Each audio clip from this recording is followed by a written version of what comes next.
Le samedi 6 mai 2023, l'ONG Ville Refuge a organisé un événement pour honorer les travailleurs des centres d'accueil et orphelinats du Bénin.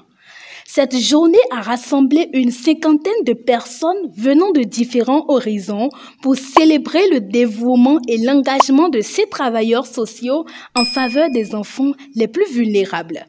La journée a débuté par une cérémonie d'ouverture au cours de laquelle le coordonnateur des activités à l'ONG Ville Refuge, Désiré Agbanzoumé, a prononcé un discours mettant en avant l'importance du travail des fondateurs et encadreurs dans les centres d'accueil et de protection des enfants.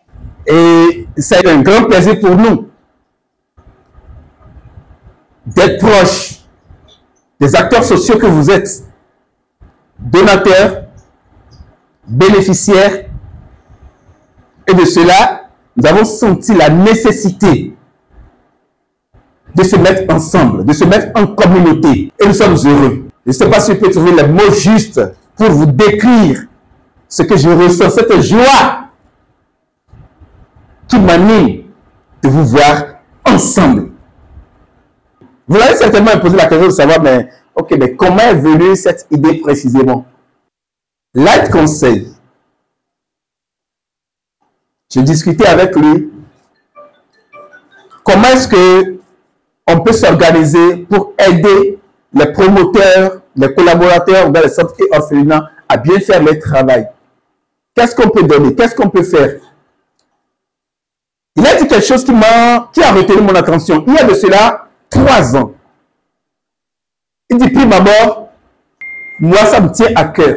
Chaque fois qu'on va descendre dans ces orphelinats, dans ces centres d'accueil, qu'on ait quelque chose mis à part pour les promoteurs, pour les encadreurs. Parce que sans eux, il n'y a pas les enfants.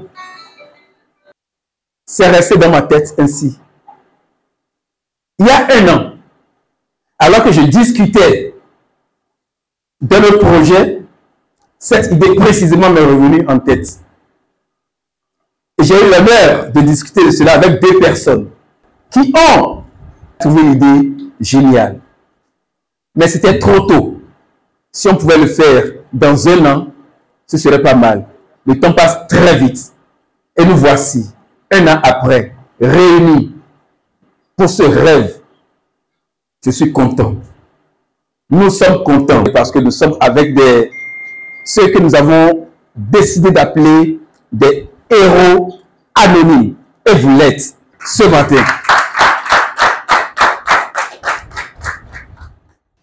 La journée s'est ensuite poursuivie avec une table ronde sur les bonnes pratiques et les défis rencontrés pour la prise en charge des enfants vulnérables. Cher monsieur, chère dame, vous êtes les mieux placés pour nous dire qui on peut appeler fondateur d'orphelinat. Pour moi, le fondateur d'un orphelinat, c'est celui qui a eu la vision de rassembler les orphelins, que ce soit de père, de mère, les enfants abandonnés, les enfants en situation difficile, et de prendre soin d'eux. Un éducateur, c'est celui qui a la responsabilité d'encadrer, comme le nom le dit, les enfants, qui s'occupent de tout ce qu'il y a comme intervention, que ce soit l'alimentation, la protection, l'éducation, c'est lui qui s'en occupe et il doit avoir des compétences techniques et professionnelles, notamment en assistance sociale, en psychologie ou en éducation spécialisée. La qualité de la prise en charge nécessite des gens qui ont la compétence, mais aussi cette volonté de vouloir protéger l'enfant, de vouloir accompagner l'enfant et sa famille. Parce que si vous faites rien qu'avec l'enfant et que vous laissez la famille, ça ne va pas aboutir. Alors, l'autre défi qui se pose, c'est la relation entre les ressources humaines de ce centre. On ne l'aborde pas, mais il faut oser le dire. Parce que c'est une prise en charge holistique. Il faut une équipe pluridisciplinaire pour prendre en charge l'enfant. Et si les relations humaines ont un problème, ça veut dire que lorsque vous allez vouloir vous retrouver pour faire la synthèse sur la gestion de l'enfant, et produire un rapport, l'autre va se retenir et ne vous dira pas certainement la vérité. L'autre défi, c'est le secret professionnel. Il y en a, ils entendent la situation de l'enfant et puis c'est fini. Ils dépassent même RFI. Ça ne marche pas. Ça ne marche pas quand on veut protéger l'enfant. Sa vie, quand vous avez reçu, ça se discute entre professionnels. Vous êtes tous promoteurs d'orphelinat. Vous êtes parents. Donc, vous avez à donner de l'amour pour vos enfants. Vous avez à en donner pour les enfants qui sont dans les orphelinats. La plupart du temps, on ne forme personne à ça. La plupart du temps, pendant que les ONG, les structures sont en train de recruter, on ne nous informe pas, parce que j'ai aussi fait le social, je continue de faire le social. On ne nous informe pas de ce côté de la chose où vous aviez à donner de l'amour et si vous n'avez pas appris à le faire, c'est compliqué. Qui s'occupe de vos souffrances à vous? Alors que les enfants sont à la maison et qu'il y a un problème et parfois même le conflit parent-enfant en adolescence est là, à la maison. Vous quittez le matin et vous devez aller gérer les caprices des enfants dans les orphelinats. Vous devez donner de l'amour là-bas. Et quand vous rentrez, la plupart du temps, vous êtes fatigué pour vous occuper, en fait, des vôtres. Le cabinet Light Conseil vient proposer et vient donner une solution. Et donc, dans la ville refuge, il y aura un quartier qui sera à IFA pour le personnel, en fait, les promoteurs, le personnel social. Rien que pour ceux qui s'occupent des enfants. Des gens vont s'occuper aussi de vous. C'était aussi le moment de dévoiler le projet Olympe Pulse, un projet qui vise à encourager les enfants à pratiquer des activités sportives pour améliorer leur santé et leur bien-être. Le projet Olympus, ça donne déjà l'idée au sport, n'est-ce pas? Nous avons remarqué que pendant les vacances, il y a des enfants qui rentrent en famille. Mais il y a des enfants qui restent à l'orphelinat. Nous, c'est l'association Pulse, c'est un partenaire qui est en Suisse, avec qui nous travaillons. Ils sont dans la promotion du sport. Nous travaillons pour le bien-être des enfants en situation difficile. Et comme on ne donne que ce qu'on a, eux ils donnent leur sport et on s'est mis en association alors pour apporter du sport pour le bien-être des enfants dans les centres et orphelinats au Bénin. Les enfants qui n'ont pas eu la chance d'aller en famille, on va leur permettre aussi de s'évader. On va leur permettre, par le sport, de se faire du bien. Les travailleurs ont également été récompensés par la remise de certificats pour leur travail acharné et leur engagement envers les enfants. C'était aussi l'occasion de profiter d'un moment de détente et de convivialité autour d'un magnifique buffet.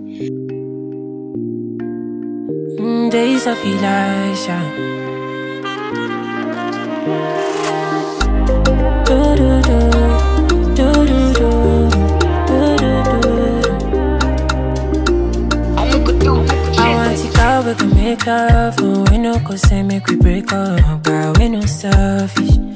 Girl, we no selfish. Les travailleurs présents ont exprimé leur gratitude envers l'ONG Ville Refuge pour cette journée unique qui leur a permis de partager leurs expériences, de rencontrer d'autres travailleurs et de prendre part à des discussions stimulantes sur la prise en charge des enfants vulnérables. Au terme de cette journée que nous avons passée ensemble avec les autres acteurs des autres structures, et je suis très satisfait puisque depuis que je suis dans le domaine de la protection, c'est vrai qu'en marge de la célébration du 1er mai, c'est la toute première fois que je participe à une telle initiative où l'acteur de protection, bien l'acteur social est valorisé et, disons, mis sur un piédestal. et l'impression est très bonne. Je suis très satisfait. La fête, elle a été belle. J'ai aimé parce que au-delà du côté festif, ça nous a permis d'apprendre beaucoup d'autres choses. Ça nous a permis aussi de nous rencontrer entre travailleurs sociaux. Au terme de cette journée, il faut noter que j'ai pris contact avec de nouvelles structures. D'abord, il faut avouer que c'est aujourd'hui que j'ai pris connaissance de cette ONG Ville et Refuge. C'est vrai qu'il y a assez d'ONG qui œuvrent dans le domaine de la protection, mais c'est ma première fois d'entendre parler de cette ONG qui travaille aussi dans le domaine de la protection, qui œuvre pour la protection des enfants. L'autre chose que je pourrais souligner, c'est la fraternité qui a régné entre les participants, comme si on se connaissait avant. Il n'y a pas eu de timidité pour pouvoir rentrer en contact avec l'un ou l'autre, peut-être assis sur la même table ou bien sur l'autre table. Monsieur Désiré Agbanjumé, qui est le coordonnateur évidemment de l'ONG Ville et Refuge, il y a cela 1 an, et me parlait de ce projet qu'il a envie de faire, d'exécuter pour honorer les responsables de ces centres-là. Et moi, je trouvais cela vraiment beau, ambitieux. Mais je lui posais la question de savoir est-ce que ce n'est pas...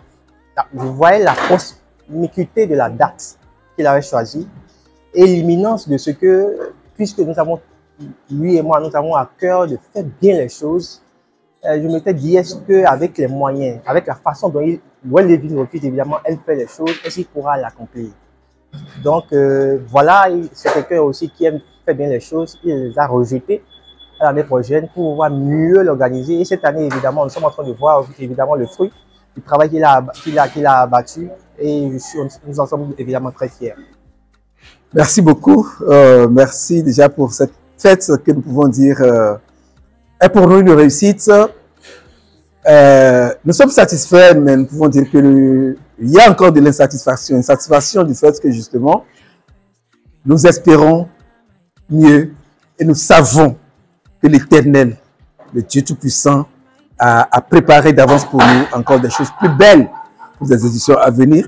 D'où nous a venu cette idée de plusieurs sources. De plusieurs sources, et c'est la garantie également que c'est Dieu qui a inspiré ce moment.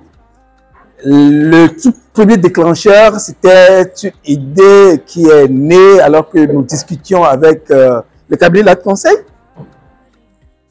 qui suggérait à ce que chaque fois que nous allons dans les centres orphelinats pour faire un don, donc que nous collectons des bénéficiaires bien sûr, que nous préparions également un colis pour les fondateurs, pour les collaborateurs qui sont là. Parce que sans eux, il n'y a pas les enfants. Ça voudrait dire que nous pensons aux enfants, à leur bien-être, d'accord? Mais ces promoteurs, pour le travail qu'ils font, il faut les honorer également. Et nous n'avons trouvé que ce contexte de la fête de travail pour le faire. Qui nous a venu cette idée? Oui, c'est justement la fête du travail. Nous parlons des travailleurs, mais les travailleurs par excellence, à notre avis, ce sont ces gens-là qu'il nous plaît aujourd'hui d'appeler des héros anonymes. Cette journée a été un véritable succès, offrant aux travailleurs des centres d'accueil et orphelinats une occasion de célébrer leur travail important et de se connecter avec d'autres personnes partageant leur passion et leur engagement envers les enfants les plus vulnérables. Nous espérons que cet événement ne sera que le début d'un mouvement plus important pour améliorer les conditions de vie des enfants les plus vulnérables au Bénin.